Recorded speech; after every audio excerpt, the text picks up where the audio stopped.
এই ভিডিওটি investing purpose এবং অবশ্যই লং টার্ম ইনভেস্টরদের জন্য। তো এই ভিডিওতে দুটো স্টকের পরিচয় করে দেওয়া হবে যেগুলো ইনফ্রাস্ট্রাকচার সেক্টরের সঙ্গে জড়িত। তো বর্তমানে ইনফ্রাস্ট্রাকচার সেক্টরটা কিন্তু প্রচণ্ড গতিতে রয়েছে। আপনি ইনফ্রাস্ট্রাকচার সেক্টরের যে স্টকগুলোকে দেখলেই বুঝতে পারবেন প্রত্যেকটা কিন্তু ভালো রকম পারফরমেন্স দিচ্ছে এবং ভবিষ্যতে কিন্তু আরও বড় পারফরমেন্স দেওয়ার কিন্তু সম্ভাবনা রয়েছে। কারণ ভারত একটি বাড়ন্ত দেশ, মানে ডেভেলপিং কান্ট্রি। এক্ষেত্রে যে কোনো ডেভেলপিং কান্ট্রির ক্ষেত্রে কিন্তু সবচেয়ে বেশি যেটার উপর ফোকাস করা হয় সেটা হচ্ছে সেই দেশের ইনফ্রাস্ট্রাকচার। তো বিশেষজ্ঞরা যেটা বলছে যে আগামী 5-10 বছরে আমাদের দেশের ইনফ্রাস্ট্রাকচারে কিন্তু আমূল একটা পরিবর্তন আসতে চলেছে এবং তার যে কর্মসূচি পদক্ষেপ এবং সরকারের কিছু ভীষণ পজিটিভ পদক্ষেপ সেগুলো কিন্তু বোঝাই যাচ্ছে যে এই সেক্টরটার প্রতি আলাদাভাবেই নজর এসেছে। আপনি যদি বাজেটের কথা ধরেন, বাজেটে কিন্তু ইনফ্রাস্ট্রাকচার সেক্টরকে এই সেক্টরে কিন্তু বরাদ্দ দিন দিন বাড়ানোই হচ্ছে যতটা সম্ভব পারা যায়। তো এক্ষেত্রে এই সেক্টরের সঙ্গে জড়িত যে কোম্পানিগুলো কাজ করছে তাদের মধ্যেও কিন্তু বড় সড়ো একটা গ্রোথের কিন্তু সম্ভাবনা রয়েছে। তো সেই সেক্টরেরই দুটো স্টক যেগুলো আপাতত কিন্তু ছোট অবস্থায় রয়েছে, একটি স্মল ক্যাপ ধরনের স্টক আর একটি মানে স্মল ক্যাপ থেকে মিড ক্যাপের দিকে এগোচ্ছে। তো এই দুটো কোম্পানি পরিচয় নিয়ে এই ভিডিওটি। এ ধরনের যে ছোট কোম্পানিগুলো থাকে যাদের বিজনেসে গ্রোথ রয়েছে, যাদের বিজনেসে মানে শক্তি রয়েছে, সেই ধরনের কোম্পানিগুলো কিন্তু খুব দ্রুত বাড়তে পারে এবং সেক্ষেত্রে রিটার্নও কিন্তু খুব বড় হতে পারে। তো সেজন্য এই কোম্পানি দুটোকে পরিচয় করে দেওয়া, যে মেইন যে এদের যে বিজনেস, তারপরে এদের ফান্ডামেন্টাল ফিনান্সিয়াল, এগুলো নিয়ে এই ভিডিওতে একটা ওভারভিউ নিয়ে নেওয়া হবে। এতে এই কোম্পানিগুলো সম্বন্ধে একটা ধারণা আসবে এবং সিদ্ধান্ত নিতে সুবিধা হবে যে এই কোম্পানিগুলোকে লং টার্মের জন্য পোর্টফোলিওতে অ্যাড করা যায় কিনা। তো চলে আসি সেই কোম্পানিগুলোর পরিচয়। তো প্রথম যেটা কোম্পানি রয়েছে সেটা হচ্ছে এইচজি ইনফ্রা ইঞ্জিনিয়ারিং লিমিটেড। তো এর যেটা কাজ করে সেটা মেনলি ইনফ্রাস্ট্রাকচার সেক্টরের যে কাজগুলো হয়, engineering, procurement and construction, service, maintenance of road, তারপরে ব্রিজ, ফ্লাইওভার এবং অন্যান্য যে ইনফ্রাস্ট্রাকচার যে কন্ট্রাক্টকে যে ওয়ার্কগুলো থাকে সেগুলো কিন্তু এরা করে। তো এদের যদি আপনি ক্লায়েন্ট দেখেন, আমাদের সরকারি বেসরকারি প্রচুর কিন্তু এদের ক্লায়েন্ট রয়েছে। কোম্পানিটি ছোট, এখনও স্মল ক্যাপ অবস্থায় রয়েছে, কিন্তু এদের যে বিজনেস নেটওয়ার্কটা কিন্তু ভালো রকম বাড়িয়েছে। আপনি এদের যদি দেখেন, national highway of India authority, সেটা কিন্তু এদের ক্লায়েন্ট। তারপরে ministry of road transport and highway, যেটাকে MORTH বলে আর কি সংক্ষেপে, তারা কিন্তু এর ক্লায়েন্ট। তারপরে প্রাইভেট রোড ডেভেলপার যেমন IRB ইনফ্রাস্ট্রাকচার ডেভেলপার লিমিটেড, তারপরে tata project limited, Adani road transport limited, এরাও কিন্তু এই কোম্পানির ক্লায়েন্ট। তো বুঝতে পারছেন এদের ক্লায়েন্ট বেস কিন্তু প্রচণ্ড শক্তিশালী রয়েছে। এদের কিন্তু অর্ডারের অভাব হয় না। ইদানিং আপনি যদি অর্ডার বুক দেখেন, মানে এদের অর্ডার বুকের মধ্যে ম্যাক্সিমামটাই কিন্তু সরকারি অর্ডার তারা পায়। 70% তাদের গভর্নমেন্ট থেকেই অর্ডার পায়, 30% তারা মোটামুটি যে প্রাইভেট সেক্টর থেকে কিন্তু অর্ডার পায়। তো এদের যে মেইন আর কি ভারতের ডোমেস্টিক বাজারেই এদের বিজনেস। তো সবচেয়ে বেশি এটা রেভিনিউ আনে ইউপি থেকে। ইউপিতে এদের মেন যে কার্যালয় রয়েছে, 35% মতো রেভিনিউ তারা ইউপি থেকে আনে, ওড়িশা থেকে 11% মতো, ঝাড়খণ্ড থেকে 18% মতো, এরকম কিন্তু তাদের যে রেভিনিউ ব্রেকআপ রয়েছে আপনি যদি লোকেশন ওয়াইজ দেখেন। তো এখন তাদের হাতে যে কাজগুলো রয়েছে তাদের মধ্যে যেমন রয়েছে আপনার রায়পুর বিশাখাপত্তনমের যে রোড রয়েছে, দুটো রাস্তা কিন্তু তারা করছে, বড় বড় রাস্তা। রায়পুর বিশাখাপত্তনমের AP01 যেটা আর কি, সেটা করছে। তারপরে OD5 সেটাও করছে। এছাড়া গঙ্গা এক্সপ্রেসওয়ে যেটা রয়েছে ইউপির মধ্যে, সেটাও কিন্তু তারা তৈরি করছে। দিল্লির যে প্রায় 6টি রাস্তা তারা তৈরি করছে। তো এদের কিন্তু কাজ মানে অভাব হয় না, অর্ডারের অভাব হয় না মোট কথা। তো এই কোম্পানির আপনি যদি এখন পারফরমেন্স দেখেন আর কি, এর যে শেয়ারে দেখুন, গত 6 মাসে 30% মতো একটা রিটার্ন দিয়েছে, গত 1 বছরে 35% মতো রিটার্ন, কিন্তু 5 বছরে দেখুন 366% মতো রিটার্ন। তো ইদানিং কিন্তু পিকেই রয়েছে বলা যায়। ইদানিং যে পুরনো একটা কিন্তু কনসলিডেশন ফেজের মধ্য দিয়ে ছিল, সেখান থেকে কিন্তু এটা বেরিয়ে গিয়েছে। বর্তমানে 1175 টাকায় চলছে। তো এর যদি আপনি ফান্ডামেন্টাল প্যারামিটারগুলো দেখেন, দেখুন 7,625 কোটির মার্কেট ক্যাপিটাল। আর এর যে ভ্যালুয়েশন, এই যে শুধু এটা কোম্পানির, যে দুটো কোম্পানি নিয়ে কথা বলা হচ্ছে, দুটোরই ভ্যালুয়েশন কিন্তু খুব সুন্দর জায়গায় রয়েছে। দেখুন পি রয়েছে মাত্র 15, রিটার্ন অন ইকুইটি 30%-এর কাছাকাছি, বুক ভ্যালু 331 রয়েছে, বর্তমানে 1170 টাকায় চলছে, ফেস ভ্যালু 10 রয়েছে, ডিভিডেন্ডও দিচ্ছে 0.11% হিসাবে। এখন যে মূল বিষয় তাদের বিজনেসে কেমন গ্রোথ রয়েছে সেটা দেখে নিন। তো যদি লং টার্মে হিসেবে দেখেন, দেখুন 2019-এ এদের যে সেলস হতো 2000 কোটি, সেটা পরের বছর 2200 কোটি হলো, তারপরে বছর 2600 কোটি হলো, তারপরে বছর 3700 হলো, তারপরে বছর 4600 হলো, এখন 5200 কোটি, যেটা কিন্তু আরও ফোর্থ কোয়ার্টার বাকি রয়েছে যুক্ত হবে। আপনি প্রফিটেবিলিটি দেখুন, 2019-এ তখন ছিল 127 কোটি তারা প্রফিট করতো, পরের বছর সেই প্রফিটেবিলিটি বেড়ে 167 কোটি, তারপরে বছর সেটা বেড়ে 237 কোটি, তারপরে বছর 380, তারপরে বছর 493, তারপরে বছর 519, মানে আপাতত আর কি থার্ড কোয়ার্টার অবধি। তো বুঝতেই পারছেন এদের সেলস প্রফিটেবিলিটি দেখে তারা কিন্তু ব্যবসা তাদের প্রচণ্ড গতিতে বাড়াচ্ছে। আপনি যদি ব্যালেন্স শিট দেখেন, 2095 কোটির এদের রিজার্ভ রয়েছে শক্তপোক্ত, সেটা খুব দ্রুত গ্রো করছে। 2019-এ যেখানে 598 কোটি ছিল, এখন 2000 কোটি ছাড়িয়ে গিয়েছে। ঋণও রয়েছে, এ ধরনের কোম্পানিতে ঋণ থাকেই, মানে ইনফ্রাস্ট্রাকচারের সঙ্গে যারা কাজ করে ইনফ্রাস্ট্রাকচার নিয়ে। তো ওই কোম্পানির যে লং টার্মে ঋণ রয়েছে 957 কোটি এবং শর্ট টার্মে রয়েছে 475 কোটি। তো যাই হোক, তার চেয়ে বেশি, অনেক বেশি রিজার্ভ কিন্তু তাদের হাতে রয়েছে। আপনি যদি লক্ষ্য করে থাকেন, এ ধরনের যে ইনফ্রাস্ট্রাকচার নিয়ে কাজ করা কোম্পানিগুলো কিন্তু মানে রিজার্ভের চেয়ে ঋণও বেশি হতে পারে, কারণ এ ধরনের কোম্পানিগুলো প্রথমে যে প্রাথমিক ইনভেস্টমেন্টটা কিন্তু তাদেরই করতে হয়, তারপরে তাদের যে অর্ডার কমপ্লিট হওয়ার পর তারপর তারা সেটার পেমেন্ট পায়। সেক্ষেত্রে কিন্তু প্রথম দিকে তাদের ঋণে থাকতেই হয়। তো এই কোম্পানির যদি আপনি শেয়ার হোল্ডিং প্যাটার্নটাও দেখেন, সেখানে দেখুন 74.53% মতো রয়েছে প্রোমোটার, এফআইআই রয়েছে 1.68% হিসাবে, আর ধীরে ধীরে এফআইআইরা কিন্তু হোল্ডিং বাড়াচ্ছে। আপনি দেখুন 2021-এ মাত্র 0.12% ছিল, তারপরে সেটা 0.74 হলো, তারপরে 1.34 হলো, তারপরে 1.68 বর্তমানে। আর ডিএইরও ম্যাক্সিমাম রয়েছে প্রায় 12.5%-এর মতো, আর যে পাবলিক রয়েছে 11%-এর মতো। মানে এত স্মল ক্যাপ ধরনের কোম্পানিতে এফআইডিআইরা কিন্তু যথেষ্ট পরিমাণে রয়েছে, আর প্রোমোটার হোল্ডিং তো ম্যাক্সিমাম রয়েছে, আর ইদানিং প্রোমোটাররাও কিন্তু তাদের হোল্ডিং বাড়াচ্ছে।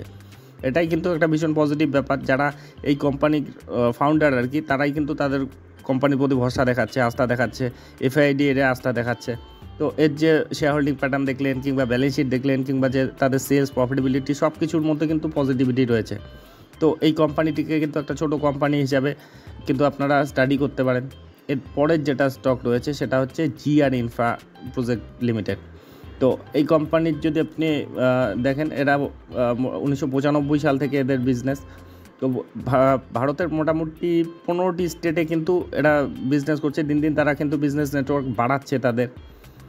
তো তাদের তো সেই কনস্ট্রাকশনের কাজ, রোড, হাইওয়ে, তারপরে অন্যান্য যে কনস্ট্রাকশনের কাজ, সিভিল যে ওয়ার্কগুলো থাকে সেগুলো তারা করে। তো এদের সিভিল ওয়ার্কের ক্ষেত্রে আর কি ম্যাক্সিমাম রেভিনিউটা আসে 90%-এর মতো।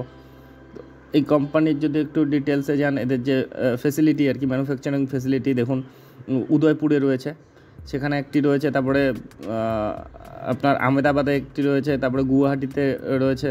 এরকম 4টি জায়গায় কিন্তু তাদের যে ম্যানুফ্যাকচারিং ফেসিলিটি রয়েছে। আপনি রোড তৈরির ক্ষেত্রে কিন্তু এটা সবচেয়ে বেশি আর কি, 84% কিন্তু তারা সেখান থেকেই আর কি রেভিনিউ আনে। তারপরে টানেল ওয়ার্কের ক্ষেত্রে 10%-এর মতো আনে, অন্যান্য ক্ষেত্রে প্রায় 6%-এর মতো আনে। আর এদের যে ম্যাক্সিমাম যেটা আর কি, এটা তারা অর্ডার পায় দেখুন ন্যাশনাল হাইওয়ে অফ ইন্ডিয়া থেকে, মানে রোডের ক্ষেত্রে, রোড তৈরির ক্ষেত্রে কিন্তু এরা খুব স্পেশালিস্ট আর কি। এদের কিন্তু খুব মানে নামডাক রয়েছে। ন্যাশনাল হাইওয়ে 83% কিন্তু অর্ডার তাদের ন্যাশনাল হাইওয়ে অফ ইন্ডিয়া থেকে। তারপরে এনএইচপিসি থেকে 8%-এর মতো রয়েছে, অন্যান্য থেকে 9%-এর মতো রয়েছে।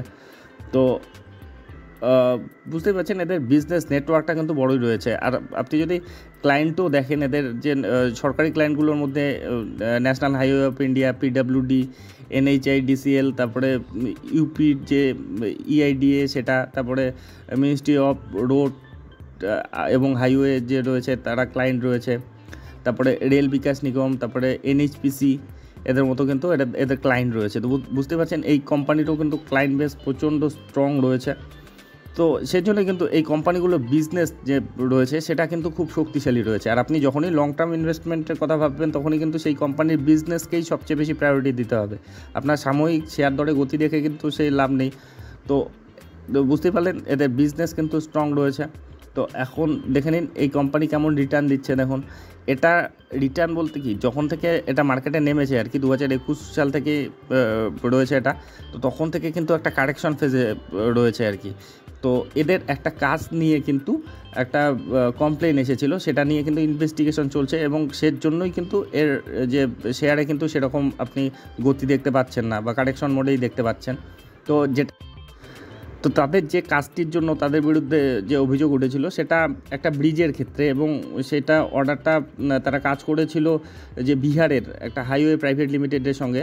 তো এক্ষেত্রে যে আর কি রিপোর্ট আপাতত বেরিয়েছে যে দুর্ঘটনাটা ঘটেছিল সেটা হয়েছিল excessive water flow in the river, যেটা জন্য কিন্তু এই ব্যাপারটা হয়েছিল আর কি, যে তাদের বিরুদ্ধে অভিযোগটা কিন্তু আস্তে আস্তে সেটা কিন্তু ঠান্ডা হচ্ছে।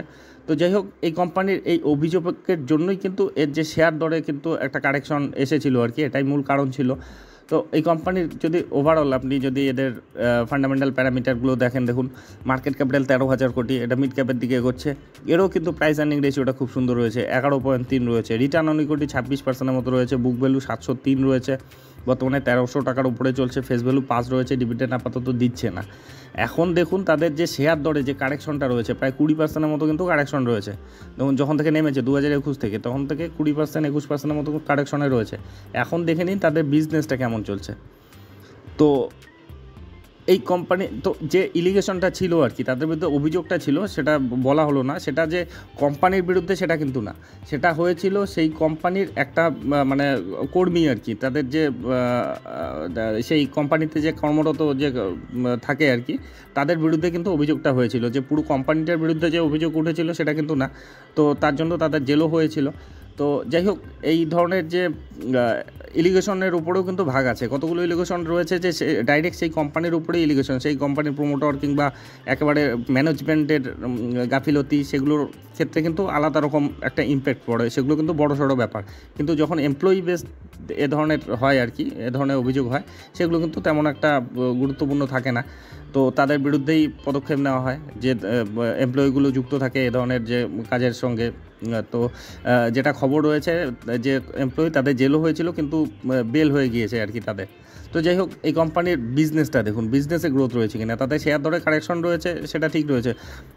কোনো কোম্পানির যখন বিজনেস ঠিকঠাক থাকে কিন্তু শেয়ার দরে কারেকশন থাকে, সেটা কিন্তু সুযোগ হয় সবসময়।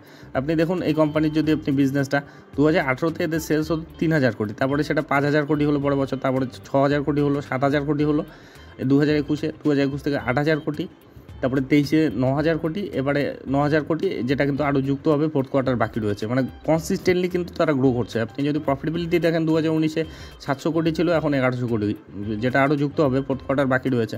তো এদিকে তাদের ব্যবসা কিন্তু দিন দিন এগোচ্ছে। আপনি যদি এদের ব্যালেন্স শিট দেখেন, সেখানে 6,700 কোটির এদের রিজার্ভ দেখতে পারবেন, এবং সেটাও কিন্তু বাড়ছে দিন দিন। 2019-এ 2,000 কোটি ছিল, এখন 6,500 কোটি ছাড়িয়ে গিয়েছে। আপনি ঋণ যদি দেখেন, 6,000 কোটির মতো ঋণ রয়েছে, যেখানে 5,000 কোটি লং টার্মে রয়েছে, শর্ট টার্মে রয়েছে 9,000 কোটির মতো। তো এই কোম্পানি ব্যালেন্স শিটও ঠিকঠাকই রয়েছে, এ ধরনের কোম্পানিতে ঋণ থাকেই। তো এবার যদি শেয়ার হোল্ডিং প্যাটার্ন দেখেন, 74%-এর উপর রয়েছে প্রমোটর, এফআই রয়েছে 0.76%, আর ডিআই দেখুন 20%-এর ওপর রয়েছে। আর ইদানিং ডিআইরা কিন্তু হোল্ডিং বাড়িয়েছে, দেখুন কনসিস্টেন্টলি তারা হোল্ডিং বাড়িয়েছে। আপনি ইয়ার ওয়াইজ যদি দেখেন, 2022-এ 9% ছিল, সেটা 2023-এ 16% হলো, এখন 20%-এর কাছাকাছি। আর পাবলিক মাত্র 4%-এর কাছাকাছি রয়েছে। তো বুঝতেই পারছেন এই কোম্পানির কিন্তু শেয়ার হোল্ডিং প্যাটার্ন প্রচণ্ড স্ট্রং রয়েছে। এদের যে ব্যালেন্স শিট তো ঠিকঠাকই রয়েছে, এবং তাদের মোট কথা বিজনেসে কিন্তু গ্রোথ রয়েছে। তো এই কোম্পানিটিকেও কিন্তু আপনারা স্টাডি করতে পারেন। আর বড় কথা হচ্ছে, এই কোম্পানি একটা কারণে কিন্তু, যেটা আর কি ইন্টারনাল কারণ নয় আর কি, এক্সটার্নাল কারণ হিসেবেই ধরা যায়, তার জন্য কিন্তু একটা কারেকশনে রয়েছে, এটাও কিন্তু একটা সুযোগ হতে পারে। তো এই কোম্পানিগুলোকে কিন্তু অবশ্যই এদের, সেজন্যই এদেরকে কভার করা হলে যে এদের কিন্তু সব যে ডেটাগুলো কিন্তু ভীষণ পজিটিভ রয়েছে। তো যাই হোক, এই জন্যই এই কোম্পানিগুলোকে পরিচয় করে দেওয়া। তো এই ধরনের ভিডিও যদি আপনাদের উপকারে লেগে থাকে, তবে অবশ্যই চ্যানেলটি সাবস্ক্রাইব করে রাখবেন। আর একটা বিষয় অবশ্যই, এগুলো কিন্তু কোনো ধরনের রিকমেন্ডেশন নয়, কারণ শেয়ার বাজারে আমি কোনো বিশেষজ্ঞও নই, কিংবা সেবিডি স্টেট অ্যানালিস্টও নই। আমি যে দেখছি, শিখছি, অনুভব করছি, সেগুলো আপনাদের সঙ্গে শেয়ার করছি। আর আপনার যখন ইনভেস্টমেন্ট করতে যাবেন, আরও ডিপলি অ্যানালাইসিস করবেন, আপনার যে ফিনান্সিয়াল অ্যাডভাইজার রয়েছে তাদের উপদেশ নেবেন। আর অবশ্যই রিস্ক ম্যানেজমেন্ট ঠিকঠাক রেখে তবেই কিন্তু ইনভেস্টমেন্টের কথা ভাববেন। তো যাই হোক, ভিডিওটি শেষ পর্যন্ত দেখার জন্য ধন্যবাদ।